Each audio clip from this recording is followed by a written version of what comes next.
So I think you got to put two things in mind here. Currently, right now, the U.S. economy is actually still doing well. Consumers have money, fiscal stimulus, they still have more than they had before. They're spending 10% more than last year, 35% more than pre-COVID. Their balance sheets are in great shape. Yes, debt's gone up a little bit, but not nearly to pre-COVID levels. And therefore, even if we go into recession, they're going to be in much better shape than '08 and '09. Companies are in good shape. Credit's very good. Markets are still open, though rocky and stuff like that. But you can't talk about the economy without talking about the stuff in the future.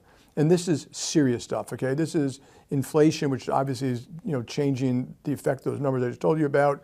It's rates going up more than people expected already, and probably a little bit more from here. It's QT, which we've never had before. So therefore, the unknown effects, and you see it today in bond markets around the world and sovereign markets and people selling U.S. Treasury debt, and it's the war.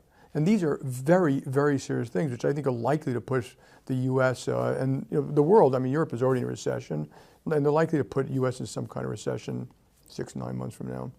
If we do see the U.S. go into recession, how severe do you expect it to be, and how long do you expect it could last? Yeah, well, this is the thing no one ever really knows, right?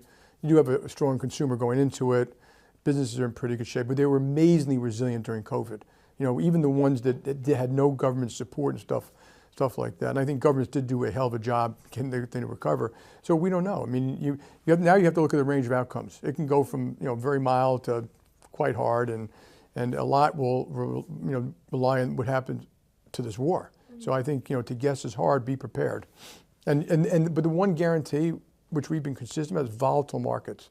You're going to have volatile markets. You've already seen markets down quite a bit, no IPOs, very little high yield, bridge loans being hung and stuff like that, which is pretty typical, but it's still been orderly. I think it's possible you're going to see it be disorderly sometime in not too near future. How do you think the Fed is doing in managing this whole situation? Well, let me give them credit for what they did in COVID. And I hate to second guess people because I think it's easy for everyone to do.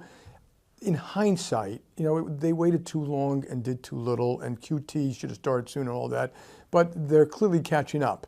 They're clearly motivated to catch up. And from here, let's all wish them success and keep our fingers crossed that they manage to slow down the economy enough that it doesn't, to cause whatever it is mild. And it's possible. I wouldn't take that off. I think, like I said, the far more serious thing is this war.